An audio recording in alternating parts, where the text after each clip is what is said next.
irmãos, uma alegria estar com vocês essa noite, uma visão muito grande. Eu estou um pouco, o corpo físico está bem cansado. Ontem à noite, um sopro divino assim, num start de última hora, aos 42 do segundo tempo, decidi, junto com Ezequiel e o Francisco, nós participamos da conferência Homens Fortes ali na Igreja Vintage. E o último sermão terminou, acho que 20 para 1, né? Uma noite e meia, assim. E de manhã nós fomos já para a conferência, 9 horas da manhã, e ouvimos sermões até às 3 horas da tarde.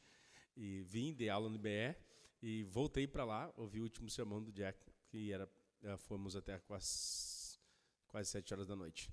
Teve ceia do Senhor, e foi momentos muito, muito bom. Ouvi o meu amigo Rafael Ribas pregar, fazia tempo que eu não via, estava com saudade. E cá estamos, então, para conversarmos um pouco sobre o Catecismo de Heidelberg e dar início, então, nessa série de reflexões, série de estudo. Perguntas e respostas. O Catecismo são uma série de perguntas e respostas programáticas e intencionais. Elas foram criadas de forma intencional para trazer um resumo e um conhecimento daquilo que são as doutrinas mais básicas e mais centrais do cristianismo. O Catecismo de Heidelberg, Heidelberg é dividido em 3 partes. A primeira parte vai da pergunta do número 1 até a pergunta de número 11. Aqui comigo, deixa as crianças, olhem para mim, como o Gilmar Santos dizia, olha aqui para minha gravata. Eu sou um pastor sem gravata, olha aqui para minha camisa, que, aliás, muito bonita, é do Rock Boa. Quem me deu foi o presbítero Gabriel Canis, de aniversário. Então, a primeira parte é da pergunta número 1 até a pergunta número 11.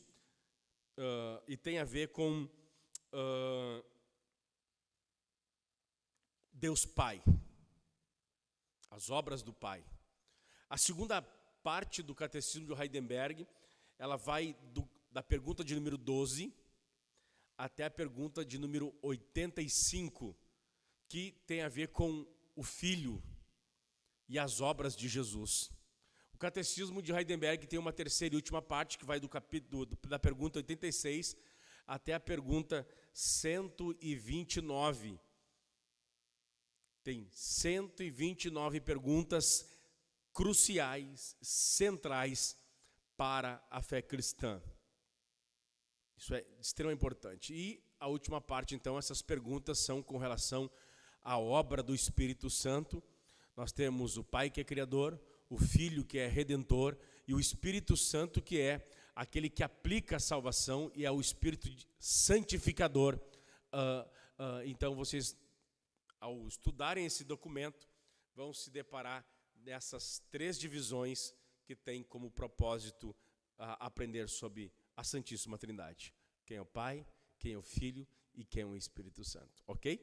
O Catecismo de Heidelberg, ele foi feito segundo os padrões das igrejas reformadas do ano, foi escrito no ano entre o ano de 1559 a 1576, quando o governador, o eleitor Frederico III de Heidelberg, né, na Alemanha, cidade da Alemanha, comissionou então Zacarias Ursino e Gaspar Olevianos, um tinha 28, outro tinha 26 anos, escreveram e compilaram então esse tratado doutrinário e teológico em forma de catecismo para que jovens e adolescentes aprendessem a palavra do Senhor.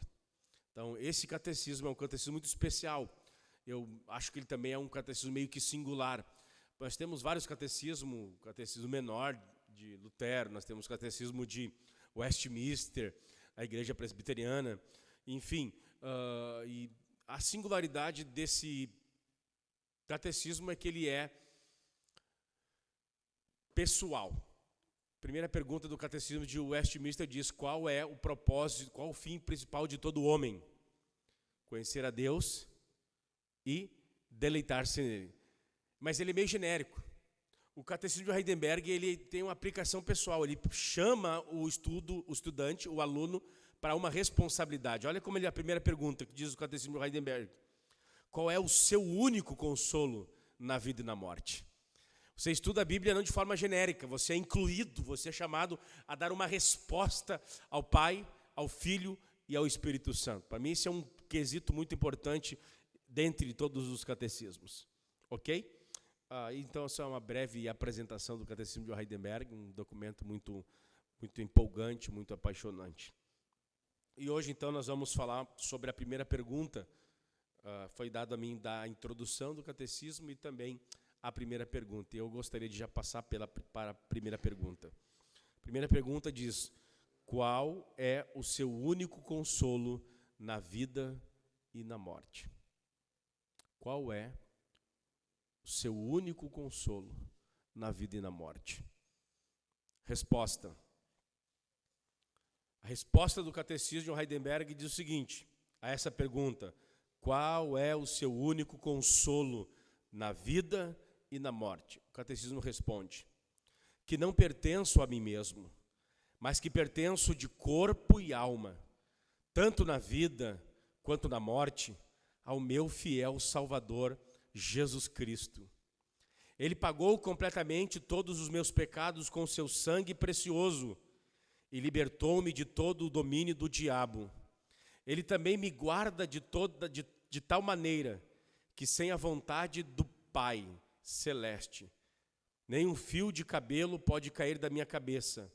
Na verdade, todas as coisas cooperam para a minha salvação. Por isso, pelo seu Espírito Santo, Ele também me assegura a vida eterna e faz-me disposto e pronto de coração para viver para Ele de agora em diante. Uau! Respira, Leon. É uma resposta muito gloriosa. E que nós vamos, de forma minuciosa, trabalhar aqui, ponto a ponto dessa resposta. Qual é o seu único consolo na vida e na morte?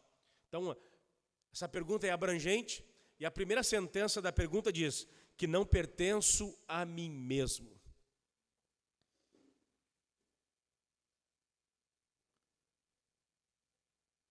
Que eu penso que essa primeira pergunta aqui, ela é importante para todo jovem, para todo o menino, para toda menina que está começando na vida, especialmente quando começa a fazer questionamentos filosóficos e existenciais. Quem sou eu? Da onde eu vim? Para onde eu vou? Por que eu estou aqui? Você não encontrará resposta na filosofia. Você não encontrará respostas para as indagações do porquê vida e por que você está aqui. Na história, na ciência, na matemática. Você não encontra resposta para as questões mais básicas para o que é a vida, o que é a existência. Mas você encontra essas respostas na voz e na palavra do Deus Criador. E é Santo Agostinho, um dos pais da igreja antiga, que diz: criaste-nos para ti, e o nosso coração só encontrará repouso quando repousares em ti. C.S. Lewis, um grande escritor, um grande autor, conhecido de vocês pelo filme As Crônicas de Nárnia, ele diz que um copo de vinho, prazer, a alegria de um copo de vinho tem limite. Prazer sexual tem limite. Alegria no pai e na mãe tem limite. Prazer e deleite nas coisas deste mundo tem limite. E é por isso que essas coisas Elas não são um fim em si mesmo. Você sonha, eu preciso casar para ser feliz, e daí você casa. Você vê que o casamento não é um fim em si mesmo.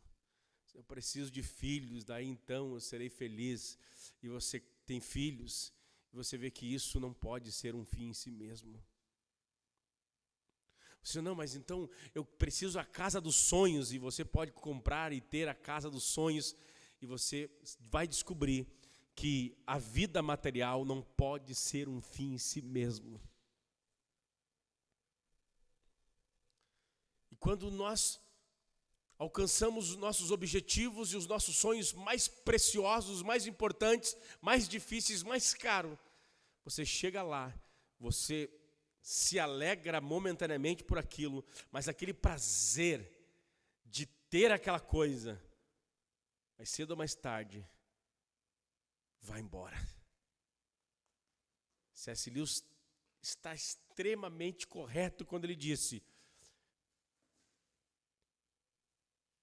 prazer das coisas dessa terra são transitórias e passageiras. Ele vai dizer na sequência dessa sentença, diz: quando eu vejo nos meus membros que eu não posso ter a alegria última e final nas coisas deste mundo, é porque eu fui criado para outro mundo, para uma outra dimensão. Bendito seja o nome do Senhor. Ele está extremamente correto porque ele compreende. Abram rapidamente Isaías capítulo 43. Livro do profeta Isaías, capítulo 43, verso 21. Deus olha para Israel, Deus olha para o homem, Deus olha para a mulher, Deus olha para o povo dele e diz, Deus olha para o seu povo e proclama: a este povo que eu formei, a este povo que eu criei, a este povo que eu dei vida, a esse povo que eu trouxe à existência. E por que esse povo veio à existência? Porque o homem foi criado, porque a mulher foi criada. Isaías continua dizendo no verso 21, criei e formei para mim, para o meu louvor, para a minha glória, para me adorar. O homem foi criado para o Senhor. É por isso que você vê atrizes como a Whitney Houston, como Robin Williams, que galgaram, e está lá o nome deles na calçada da fama. Você vê jogadores de futebol, astros de Hollywood, que chegaram no sonho de todo adolescente e jovem. A maioria dos jovens querem ser roqueiro. Tem a banda de rock, fazer sucesso de fama. As meninas querem ser atriz ou modelo e serem vista, ser lembrada e ter um nome, e ter um legado. Aí tu vê esses homens que têm fama, têm glória, têm honra, e eles chegam lá e descobrem que até na alegria há tristeza. Até no riso, diz os provérbios, a lágrima. Porque as coisas deste mundo, diz Agostinho de Hipona, todo homem nasce com um buraco na alma do tamanho de Deus. Eu acho de extrema importância o que Zacarias Ursino e que o Gaspar Olevianos, para ensinar crianças, jovens e adolescentes acerca da palavra de Deus, eles iniciam com esta pergunta: qual é o nosso consolo na vida e na morte? Qual é o objetivo final na vida e na morte? Eles respondendo: nós não pertencemos a nós mesmos, nós somos criados para a glória de Deus. Nós não fomos criados para a impureza, nós não fomos criados para o pecado, nós não fomos criados para vanglória, nós não fomos chamados para galgar reconhecimento e admiração dos homens. Muitos homens conquistarão fama e admiração de outros, mas isso não é um fim em si mesmo. Nós somos criados, diz o profeta Isaías, para a glória de Deus. Por isso que homens e mulheres que chegaram lá, viram que as coisas deste mundo são pequenas demais para nos satisfazer. A aprovação dos homens são pequenas demais para nos satisfazer. O dinheiro deste mundo, a fama deste mundo, o aplauso deste mundo, a glória deste mundo, é pequeno demais para satisfazer a alma humana. Nós somos criados para desfrutar comunhão com o nosso Senhor. Qual é o seu único consolo na vida e na morte? Eu não pertenço a mim mesmo. Eu não fui criado para a minha própria glória, para a minha própria satisfação, e essa satisfação sendo realizada a despeito do dever, da obediência, da submissão ao Criador. A cultura vende isso. Que vida contente, que vida jovial, que vida feliz é você experimentar todo tipo de droga, todo tipo de experiência sexual, todo tipo de que você deve dar vazões aos teus desejos. A máxima hoje em dia é certo se te faz feliz, é correto se te faz feliz. Chamo justa toda forma de amor, já cantava Lulu Santos. A palavra do Senhor nos diz que isso são ideias idiotizantes, escravizantes, torturantes, que acabam nos escravizando, nos prendendo. Nós fomos criados para a glória de Deus.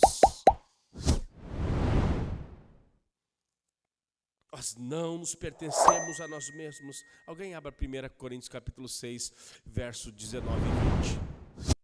Rapidamente, vocês vão usar muito a Bíblia. Peguem a Bíblia nas mãos, deixa o catecismo um pouquinho de lado, pega as escrituras, deixa o catecismo só comigo, pega as escrituras. Alguém leia 1 Coríntios capítulo 6, verso 19 e 20. E rápido.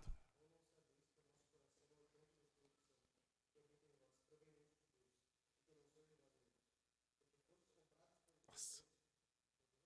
19 e 20.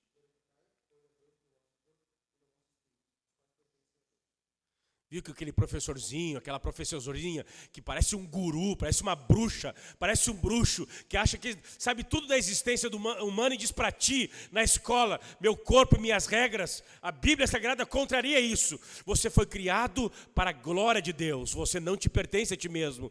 Quem te deu fôlego e vida, quem te deu alma, quem te deu espírito, foi o Senhor. Quem que te deu gênero, quem te deu um sexo, quem te deu um pai, quem te deu uma mãe, quem que sustenta as batidas cardíacas do seu coração é o Eterno. O nosso corpo é templo de Deus. Independente do que diz a tua professora e o teu professor, independente do que diz a cultura ou aquele cantor que você admira, aquele artista que você admira, aquele jogador de futebol que você admira, não é ele que decide a tua sexualidade, não é ele que decide o que é certo e o que é errado. Nós somos criados para a glória de Deus. Nosso corpo pertence ao Senhor. Salmo 104 diz: sopra o teu espírito sobre a terra e renova o fôlego e a vida sobre a face da terra. É o Espírito de Jesus Cristo que dá vida às árvores, é o Espírito de Jesus Cristo, o hálito de Deus que dá vida aos animais, é o hálito de Deus que dá vida aos seres humanos. Recolhes o teu espírito e eles morrem. Uau!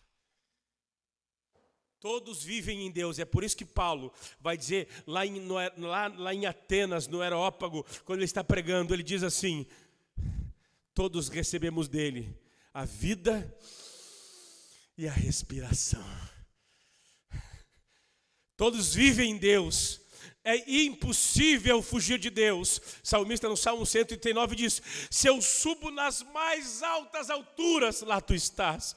Se eu fizer um buraco no mais profundo abismo, lá tu estás também. É impossível fugir de Deus.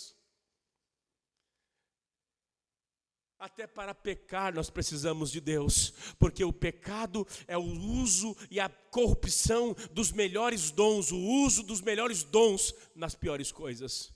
Adultério é pegar o dom que Deus deu, a genitária, o dom do sexo, para a procriação, para a satisfação do casal, e perverter isso. Gula, Deus falou que nós deveríamos comer e nos alimentar. A gula, o que é?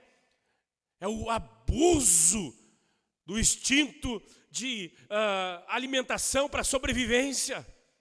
Até para pecar o ser humano precisa de Deus. É uma impossibilidade fugir de Deus. Os ateus estão vivendo na graça de Deus. Eles não experimentam isso que nós estamos sentindo aqui hoje. E acredito que você esteja sentindo a presença do Deus autor de toda a vida.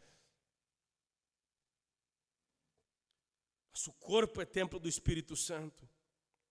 Nós não nos pertencemos a nós mesmos, mas tanto o nosso corpo, quanto a nossa alma, tanto nossa vida, quanto na morte, pertencemos à Santíssima Trindade. Abra rapidamente Romanos, capítulo de número 14, verso 7 ao verso 9. Romanos 14, 7 ao 9.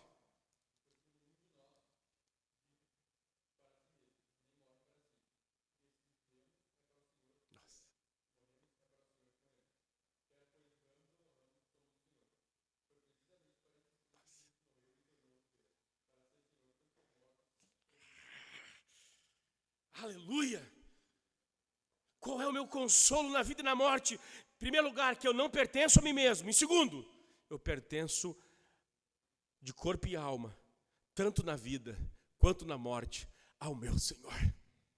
É por isso que os filhos de Deus não vivem em ansiedade. É por isso que os filhos de Deus não vivem em crise de pânico, não têm pavor da morte.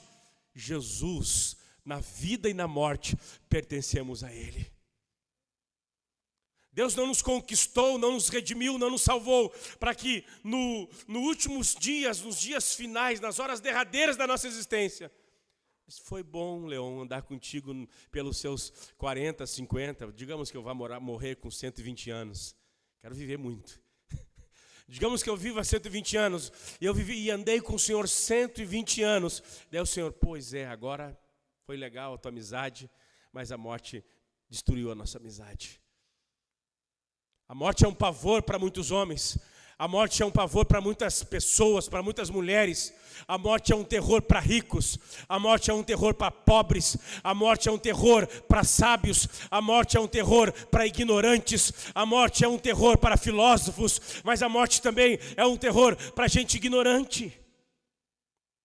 Todavia, para aqueles que são amigos de Deus, a morte não é um pavor. Aleluia. Nossa relação com o Senhor não termina num caixão. Bendito seja o nome do Senhor. Nós pertencemos a Ele. Ele é a ressurreição e a vida.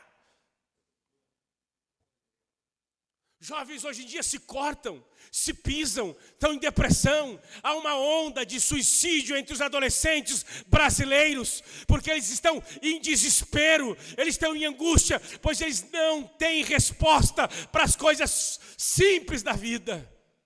Saber que vão perder seu pai, sua mãe, seus melhores amigos. Um dia este mundo sofrerá a sua própria ausência.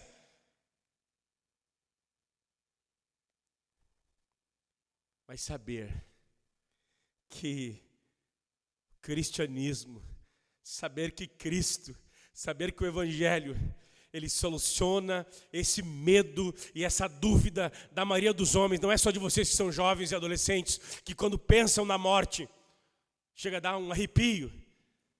O cristianismo é uma palavra de esperança. Nós pertencemos ao Senhor. Ele venceu a morte. É isso que Paulo diz em Romanos, não está aqui, mas eu quero abrir com vocês Romanos, capítulo 8, que texto glorioso, que texto poderoso, que texto maravilhoso. Tenho vontade de chorar só em pensar ele.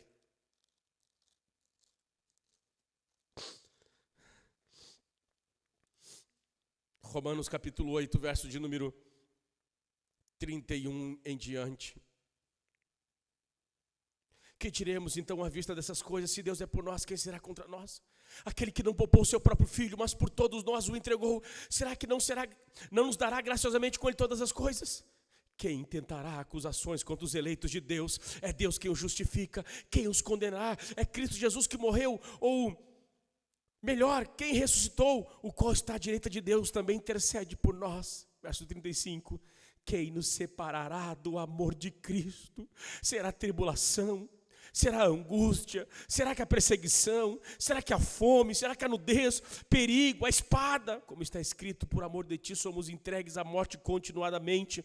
Fomos considerados como ovelhas para o matadouro. Em todas estas coisas, essas coisas que ele acabou de falar, perseguição, tribulação, morte, enfim, todas essas coisas, somos mais do que vencedores por meio daquele que nos amou, porque eu estou bem certo que nem a morte, nem a vida, nem os anjos, nem principado, nem coisas presentes, nem do porvir, nem poderes, nem altura, nem profundidade, nem qualquer outra criatura poderá nos separar do amor de Deus que está em Cristo Jesus, nosso Senhor.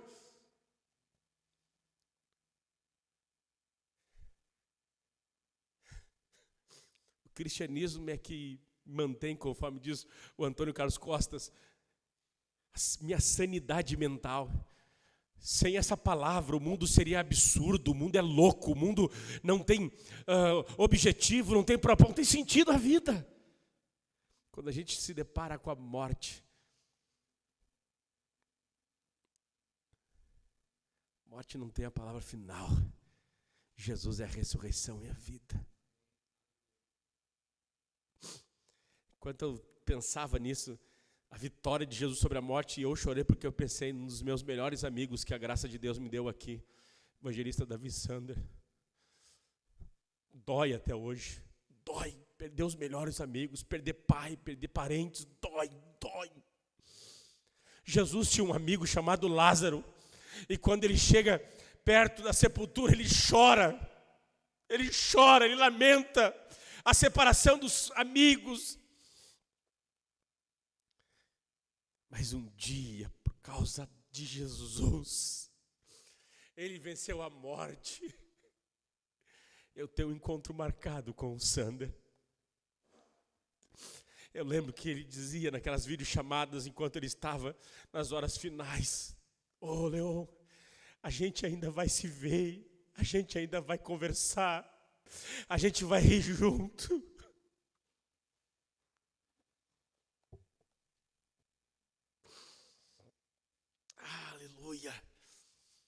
O matador de dragão, Jesus de Nazaré, a gente pertence a Ele, nem a morte pode nos separar da sua comunhão e da verdadeira vida.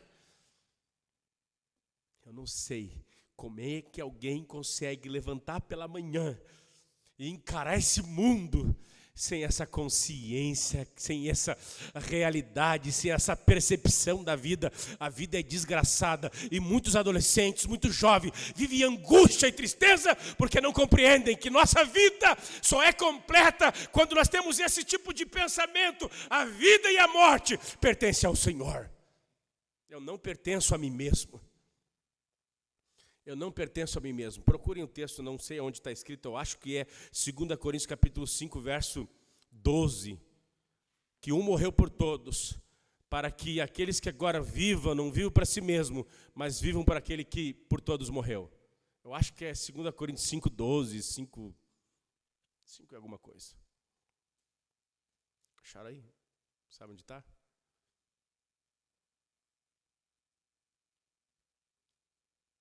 É isso ou não? 5:12, 5:17, 5:15. 5:15. Lê para nós, Gabriel.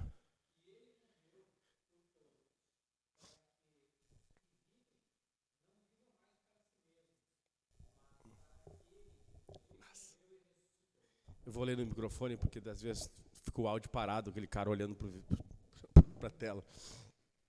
E ele morreu por todos, para que os que vivem não vivem mais para si mesmos, mas para aquele que por eles morreu e ressuscitou. Eu não pertenço a mim mesmo, então eu não vivo mais para mim mesmo. Eu vivo para a glória do Senhor. Enquanto, moço e moça, você não entender isso, você nunca se encontrará com a verdadeira paz, verdadeira alegria, verdadeira felicidade. Quando você não entender que a tua vida é Jesus, enquanto você não entender que a vida é Cristo, como disse Paulo, não vivo mais eu, mas Cristo vive em mim.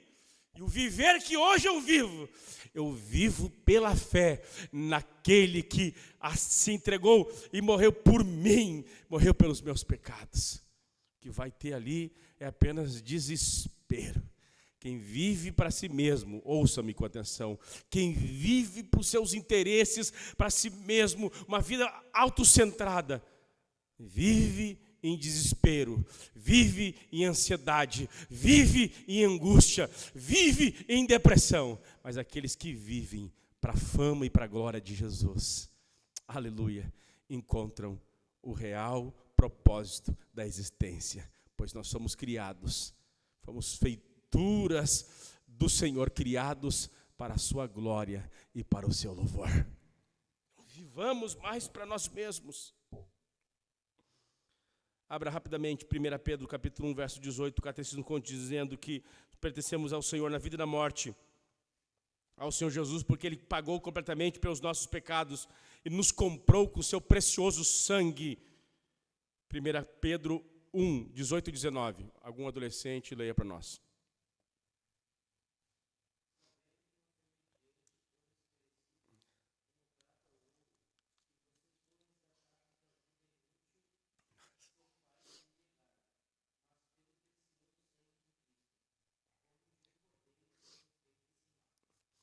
Pedro diz que quando a vida não é vivida para a glória de Cristo, ele diz, aquela vida inútil que vocês viviam. Aquela vida inútil. Quando o homem não vive centrado em Cristo, não vive para Jesus, não vive no poder do Espírito, não vive para a glória de Jesus, ele chama aquela vida de inútil. Inútil.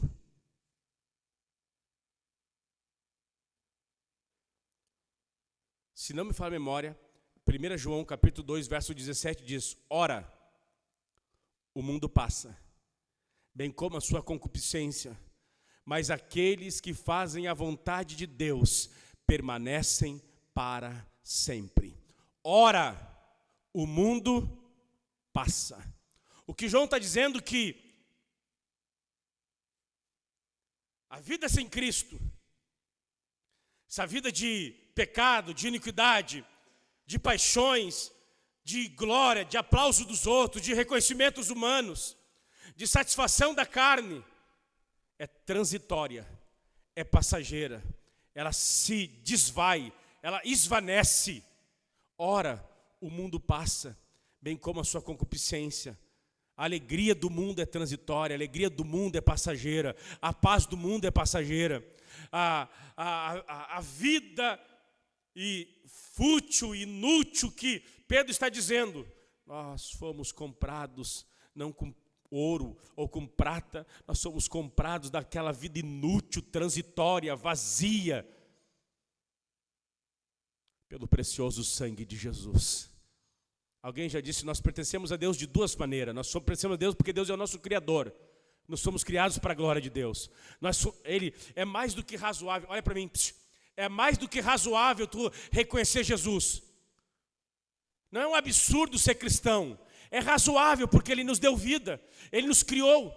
E nós nos perdemos. Nos caímos em pecado. E Ele vai lá e nos redime, nos compra com seu sangue. Tem duas vezes direito sobre nós. Porque nos criou e porque nos redimiu. Nos libertou dos pecados. Nos regenerou. Nos criou e nos regenerou. É mais do que razoável darmos agora a glória, louvor, ações de graça. Porque a vida que temos foi dada por Ele.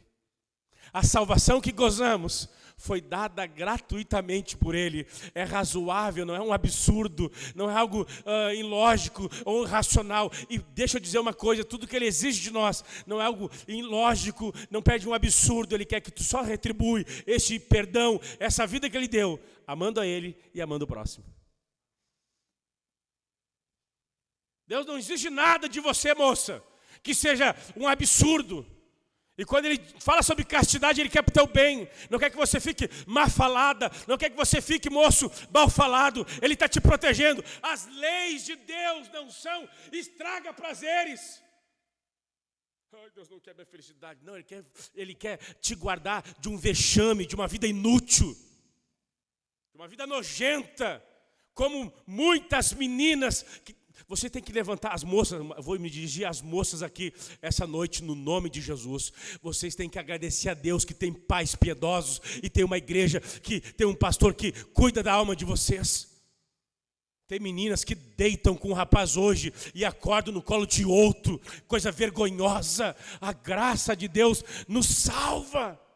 Moços que vivem uma vida louca, inconsequente, ingerindo drogas ilícitos, acham que isso é vida, isso é liberdade. Isso não é vida, não é liberdade. Isso é desgraça, é escravidão. Não conseguir viver sem botar um pó no nariz, não saber viver sem judiar de alguém, se achar valente, batendo, roubando, praticando crimes. Isso não é vida. Pedro diz, isso é um jeito fútil, um proceder fútil, inútil, transitório e passageiro. Vida é viver os propósitos eternos de Deus para a nossa existência. Você vem aqui sábado a sábado, você não está desperdiçando o teu tempo. Você está sendo exposto à vida de Deus. Você está descobrindo a razão da vida. Pois a razão da vida só é descoberta no precioso, poderoso, santo Evangelho de Deus. Quem despreza o Evangelho, despreza a vida.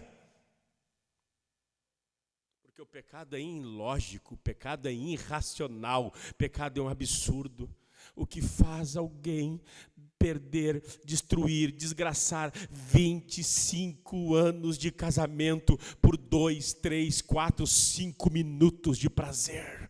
Infidelidade conjugal é um absurdo. O que faz jovens capacitados para o mercado de trabalho, empresários com a sua carreira, CEOs, pessoas que são líderes de instituições riquíssimas, gente que tem muita grana, perder tudo para experimentar um pouquinho de drogas ilícitas, se tornar escravos e acordar em cima do próprio vômito. A vida sem Deus é ilógica, é irracional. É por isso que Agostinho vai dizer, criaste-nos para ti, e a nossa alma só encontrará descanso quando repousar em ti. Eu oro no nome do Senhor Jesus, para que vocês jovens aqui da nossa igreja encontrem sentido na vida apenas em Deus.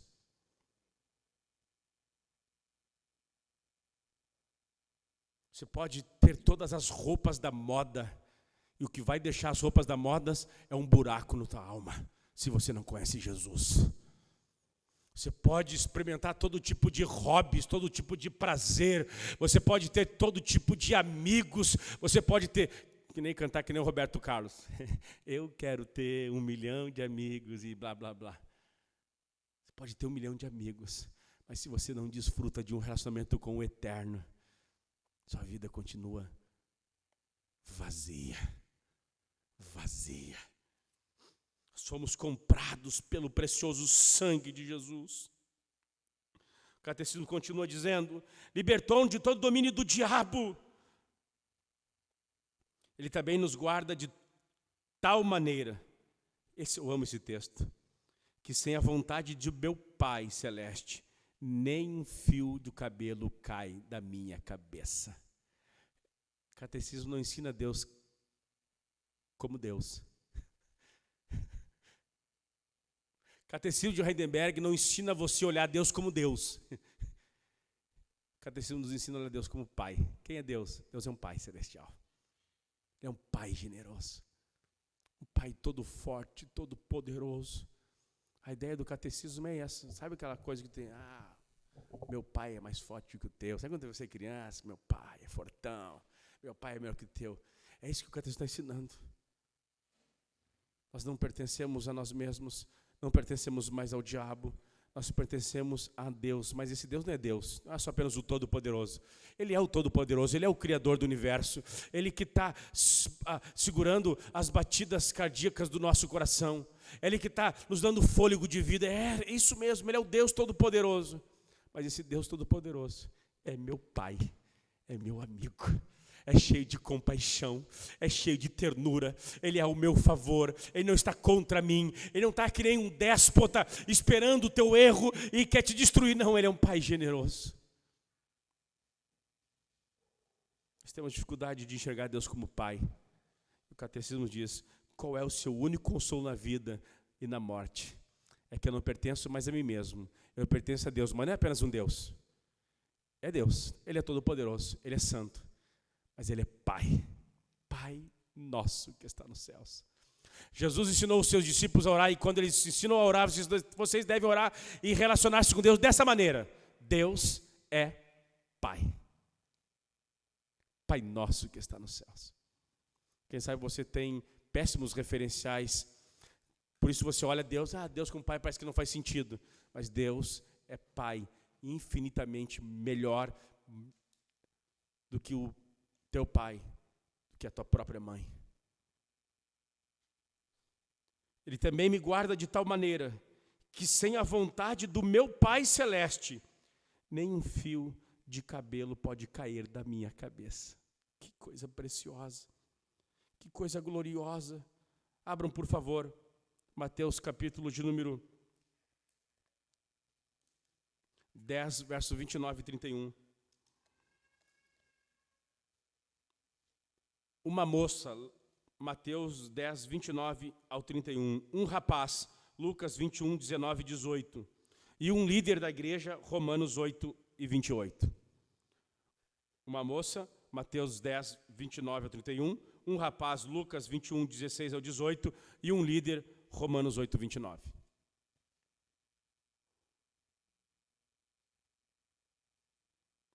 Rápido, por favor. Isso, Mateus 10, do 29 ao 31.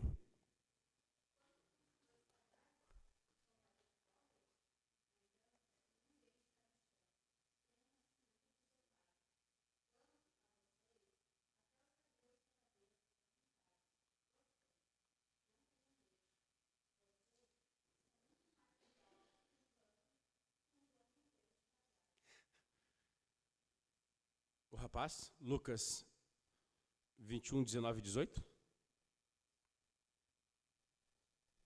Ah, tá. Lucas 21, 16 e 18?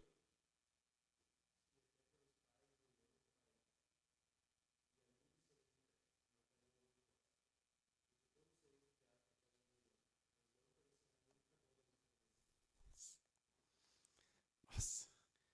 Romanos 8, 29, 28.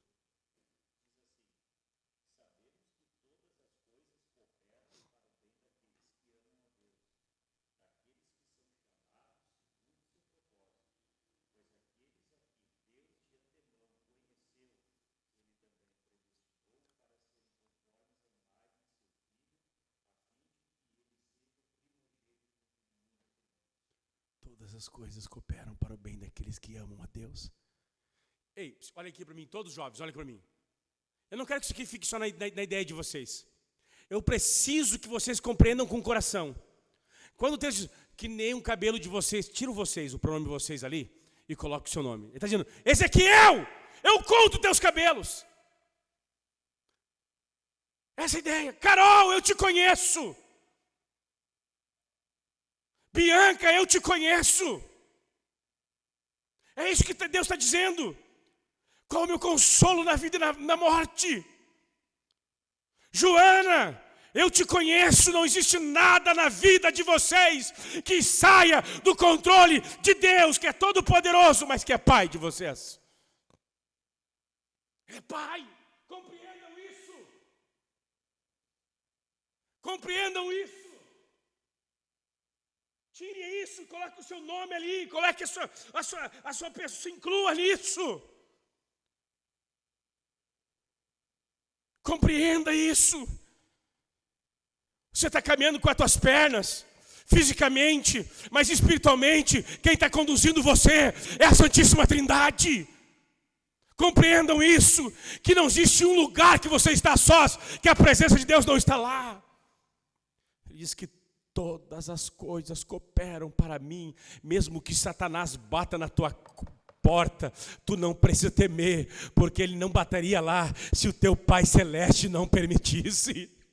Uau! Imagina se todos os adolescentes e jovens da igreja vivessem com essa disposição mental. Não haveria murmuração, reclamação, papai está me perseguindo, o meu patrão está me perseguindo. Todas as coisas, boas ou ruins, procedem da mão de um Deus que não é apenas todo-poderoso, é um Deus generoso, é Pai Celestial. Lutero diz que o diabo é um cavalo que está sobre os freios de Deus. Não existe nada que está fora do domínio do Senhor. Eu não consigo compreender. Eu não consigo entender. Claro que eu estou sendo aqui só apenas uma ironia. Eu não consigo compreender como cristãos que ouvem o que o texto está dizendo. Vocês foram comprados com o sangue de Jesus, vocês pertencem a Ele. Olha, eu, um cara caído, pecador, miserável, eu zelo pelo que é meu. Caverna do Adulão, vocês entram lá, está tudo no lugarzinho, eu sei quantos livros tem lá, eu sei tudo o que acontece. Se eu guardo o que é meu, se eu guardo e protejo o que é meu, você lembra, tu não guarda e não protege as tuas coisas? Porque a gente acha que Deus é menor do que nós. Por que a gente acha que Deus ama menos que um pai carnal? Por que a gente acha que Deus é menos protetor do que a gente? Deus, Ele ama infinitamente mais do que os seres humanos. Deus protege o que é seu infinitamente mais do que os seres humanos guardam as suas próprias coisas. Isso posto. Ai, pastor, a minha vida adulta está chegando. O que será o meu casamento? Com quem que eu vou casar? Que profissão eu vou ter? Entrega o teu caminho ao Senhor, confia nele e o mais Ele tudo fará. Qual é o consolo na vida e na morte? É a presença de Deus, que é Pai, protetor. Ele nos cuida, Ele nos livra, Ele nos protege. As coisas que vêm dEle, isso nos leva a duas questões muito práticas.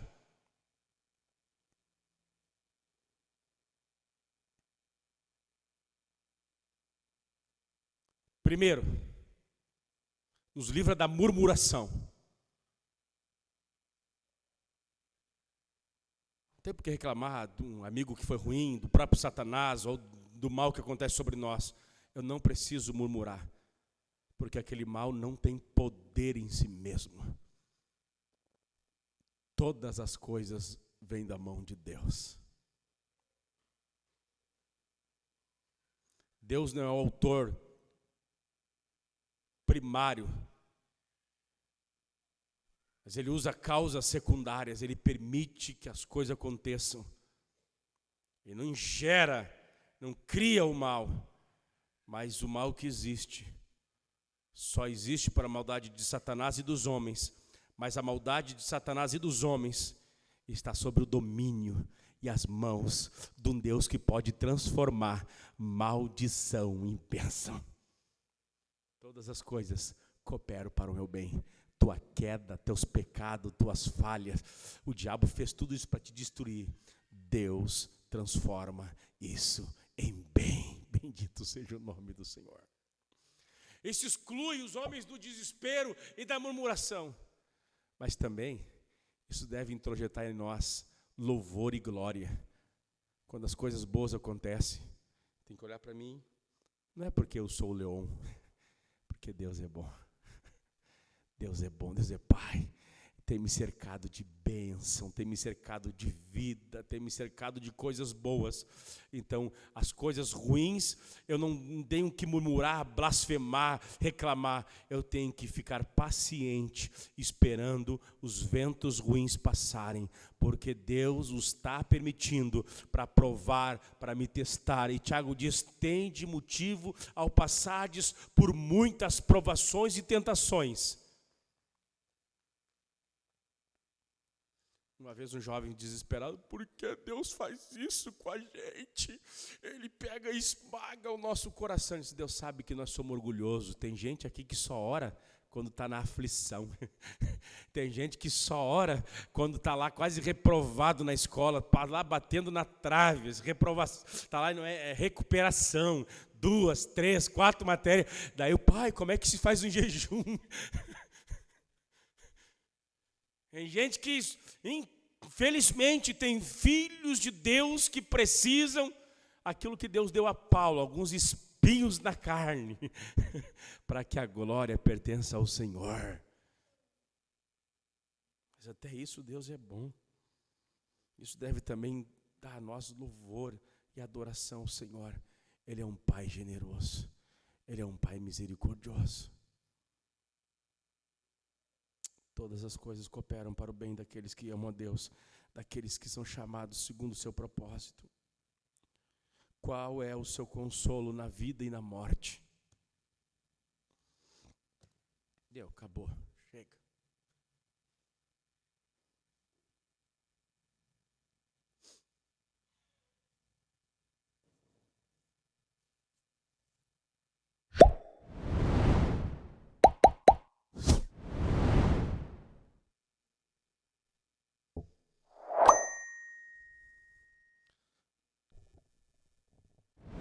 Vocês eram professores. Alguns de vocês poderão ser atletas. Alguns de vocês poderão ser empresários, empresárias, advogados, médicos, juízes. Tantas coisas. Vocês têm uma infinidade de possibilidades na frente de vocês. Vocês estão jovens. Vocês têm a vida inteira pela frente. Vocês estão jovens, tem um monte de possibilidade diante de vocês. E saiba que a melhor coisa que vocês podem ser como peregrinos e passageiros neste mundo é serem chamados de amigos de Deus. E achei Davi um homem segundo o meu coração. Achei a Davi um homem segundo o meu coração. A coisa mais importante na vida de vocês, gravem isso. E é sobre isso que a primeira pergunta do Catecismo de Heidelberg está nos ensinando. A coisa mais fundamental não é o nome da pessoa que você vai casar. A coisa mais fundamental não é qual a profissão que você vai exercer. Essas coisas têm seus valores, têm a sua importância. A coisa mais importante na vida é se você conhece o Senhor. Se Ele é o seu sustento, se Ele é o teu Pai, se você tem comunhão com Ele. Essa é a grande questão. É sobre isso que o Catecismo de Heidelberg nos pergunta: qual é o seu único consolo na vida e na morte?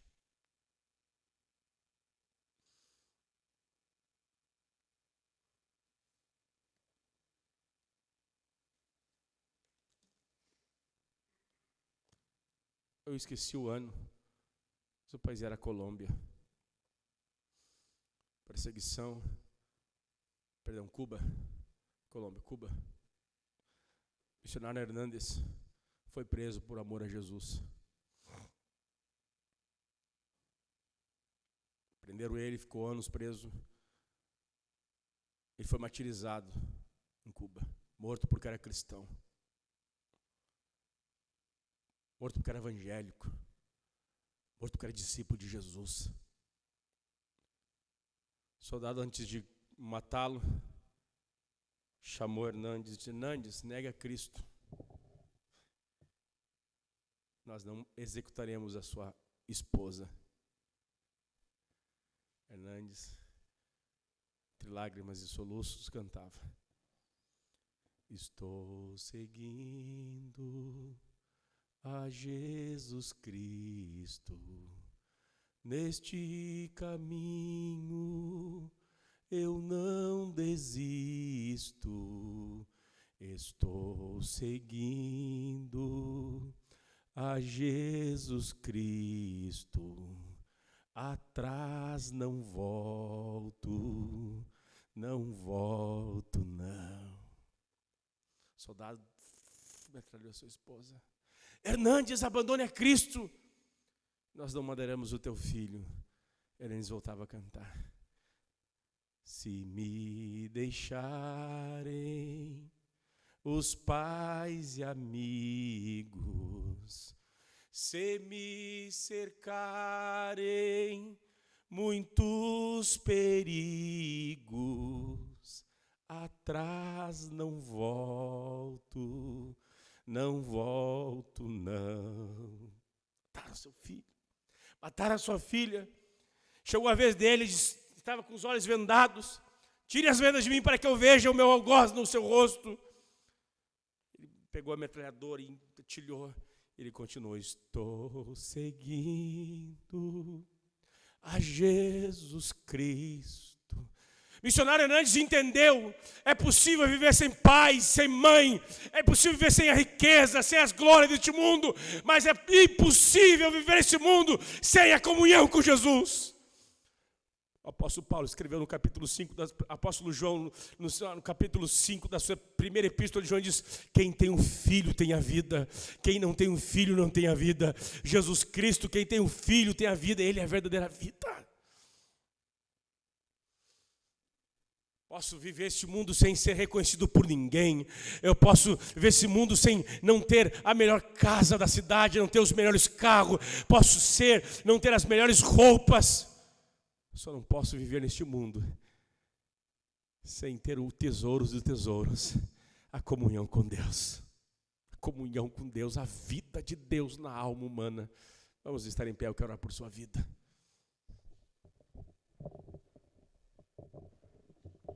Queridos jovens, queridos moços, no nome do Senhor Jesus, onde é que está a tua alegria? Onde é que está o teu tesouro? Onde é que está a tua riqueza? Onde está aquilo que tu, se você não ter, acabou a vida? Ai, ele não olha para mim, ó vida, ó céus.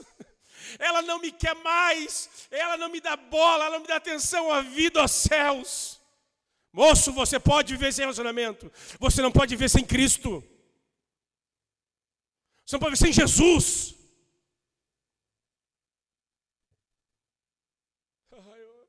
Carreira dos sonhos, não acredito que eu perdi a oportunidade da carreira dos sonhos da minha vida. Você pode viver sem carreira, você não pode viver sem Cristo. Não pode viver sem Cristo. Você não pode viver sem Deus. Não pode viver sem Deus. Você pode viver sem Deus. Você não pode viver sem Deus. É isso que o catecismo está dizendo. Você não pode viver sem Deus. Você não pode viver sem Deus. Este mundo não precisa de uma igreja rica, de uma igreja sábia, de uma igreja próspera, de uma igreja descolada. Este mundo precisa conhecer uma igreja cheia de Deus. A nossa geração precisa conhecer moços e moças que são amigos de Deus. Eles podem dizer, nossa, o que a Nath tem? O que a Nath tem? O que a Bianca tem? O que o Raul tem? O que tu tem na vida? Os nossos amigos, os nossos parentes, a nossa geração precisa olhar para nós e ver o que eles têm. Tem algo diferente na vida deles. É a comunhão com Deus Trino. É a comunhão com Deus do cosmos. Certo empresário olhou para um pastor, meu antigo pastor, pastor Ezé Moura, e disse, olha, é incrível. Eu sempre peço para ti, empregadas domésticas da tua igreja, e tu me manda para cá pessoas tão simples, sem estudo muitas das vezes, para limpar a minha casa. Ele era um juiz, ganhava os seus 80, 90 mil mensal, e elas limpam o chão da minha casa rindo, chorando de alegria, cheio de contentamento. Eu tenho tudo e aquela empregada doméstica tem algo que eu não tenho. O que é isso? É a presença de Deus.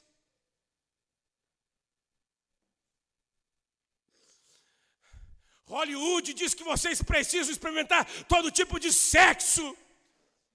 A Globo diz que vocês precisam ter todo tipo de experiência com todo tipo de gênero. A cultura diz que você precisa ter o melhor emprego e ter dinheiro, ter uma boa posição social. A voz eterna do bendito Espírito e a sabedoria milenar das Escrituras Sagradas diz que você precisa conhecer o teu Criador. É por isso que Eclesiastes termina nos seus livros dizendo: lembra-te do teu Criador no dia da tua mocidade. Aleluia. Vai parecer clichê, mas aquela canção antiga da década de 80 estava certo. Quem tem Jesus tem tudo, quem não tem Jesus não tem nada. Quem desfruta de uma comunhão com Deus, compreende que foi criado para a sua glória, foi redimido com o seu sangue. Eu não pertenço a mim mesmo, eu pertenço ao Senhor. Encontrou a verdadeira vida, encontrou a verdadeira satisfação. Coloca o sentido último da tua vida na tua beleza para te ver o que vai acontecer contigo. Coloca o sentido último da tua vida, da tua identidade na tua beleza. No primeiro bullying que você sofrer, a rejeição que você sofrer, você vai se desmoronar. Você acha que é a sua beleza? Quando ficar velho, o que vai acontecer? Jovem, coloca a tua satisfação última na tua força, no teu vigor. Hoje você pode correr no futebol 1000 vezes mais que o pastor. Mas um dia você vai alcançar a idade do pastor. E alguém vai chegar com teus 18 anos e dizer: tá velho, não consegue correr atrás de uma bola. Porque a força física vai, a beleza vai, o dinheiro vai, o prazer passa. Mas a comunhão e tudo aquilo que vem de Deus dura para todo sempre. A paz de Deus é eterna, a alegria de Deus é eterna, o gozo celestial é eterno, tudo que vem de Deus é eterno. Nem a morte nos rouba.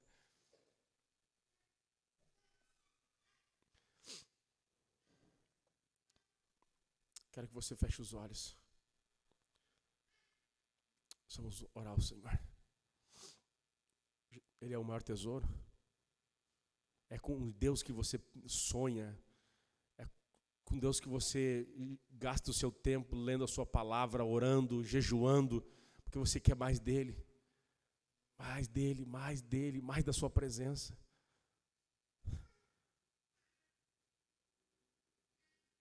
Davi compôs um salmo dizendo: no Senhor eu salto muralhas, no Senhor eu desbarato todos os exércitos, no Senhor. Quando vocês entenderem que Paulo diz em Filipenses 3:13, posso todas as coisas naquele que me fortalece. Quando Deus for a força de vocês, nada lhe será impossível. Mas quando vocês recorrerem à sua própria força, própria sabedoria, própria beleza, próprio entendimento, vai ser só frustração. Eu lembro na série Falsos Deuses, o Emanuel pregando sobre Raquel e Lia. Lia era desprezada por Jacó e ela queria ter o amor de Jacó, e achando que dando filhos teria suficiência, até que nasceu Judá e ela louvou o Senhor, achou suficiência não nos filhos nem no amor do marido, mas em Deus. E ele também falou sobre Jacó, que sempre foi desprezado por seu pai. O pai amava Esaú.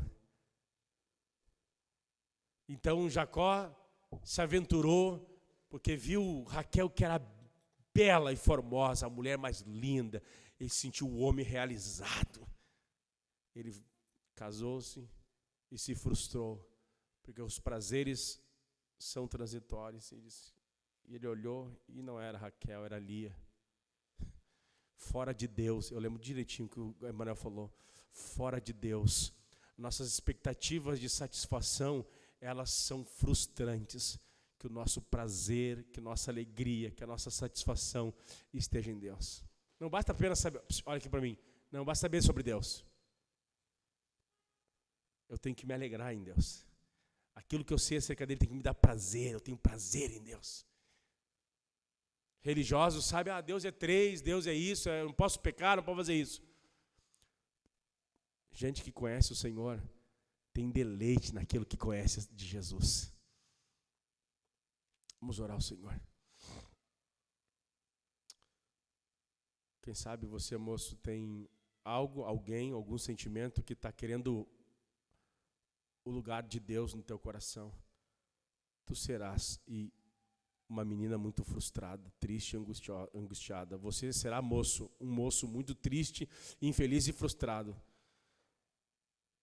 Se tiver qualquer tipo de objeto, coisa, pecado, prática no lugar de Deus. Fizeste-nos para ti. O nosso coração só estará satisfeito quando repousares em ti. Rompa com o mundo, rompa com o pecado, rompa com as filosofias pagãs. Viva para a glória de Deus. Paulo diz, quer comais, quer bebais, fazei tudo para a glória de Deus. O homem só será feliz. Vocês só terão paz e felicidade. Só terão alegria verdadeira em Deus, no Senhor. Oremos a Jesus. Pai Santo, nós damos abertura nessa reflexão sobre o Catecismo de Heidelberg. Tantas verdades que as perguntas e as respostas trazem à nossa mente, trazem ao nosso coração. Abençoa os jovens daqui da Mário Quintana, abençoa os adolescentes da Mário Quintana, que eles possam compreender que Tu não és apenas Deus Todo-Poderoso, Tu és um Pai amoroso, Tu és um Pai cuidador, que Tu zela pela vida deles, que Tu protege a vida deles, que a vida deles estão na Tua mão, Senhor. Guarda os nossos jovens, adolescentes das crises de ansiedade, das crises, ó Deus, de desespero que a cultura nos impõe, achando, Senhor, querendo dizer que nós devemos ser felizes nos prazeres, nas coisas, ó Senhor, numa vida esvaziada dos Teus mandamentos, da Tua lei, da Tua palavra. Mas, ó Deus, nós ouvimos aqui, Senhor, nossa vida pertence ao Senhor. Nós somos templo, é habitação do Senhor, nós somos comprados pelo sangue de Jesus, nós não pertencemos a nós mesmos. Tu és um Deus que nos cuida, um Deus que nos guarda, um Deus que nos protege, nos livra de todo mal, Senhor.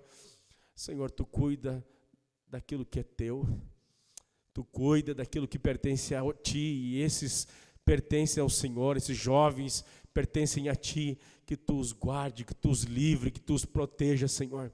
No nome de Jesus, muito obrigado por esse tempo na Tua presença. Faça o nosso coração, ó Deus, arder em amor por Ti. Peço a Ti, Senhor, que todas as afeições desordenadas, que todas as afeições, todos os amores desordenados, todo o apego, Senhor, que nós temos em coisas e pessoas, como fonte última da nossa satisfação, como fonte última da nossa salvação, como fonte última da nossa redenção, que não Jesus, que não a cruz. Quebra essa noite, quebra os ídolos do nosso coração, quebra os ídolos, os pecados que nos afastam de Ti, todo pecado, toda prática que nos afasta do Senhor, que nos roubam a Tua glória e a Tua vida em nós.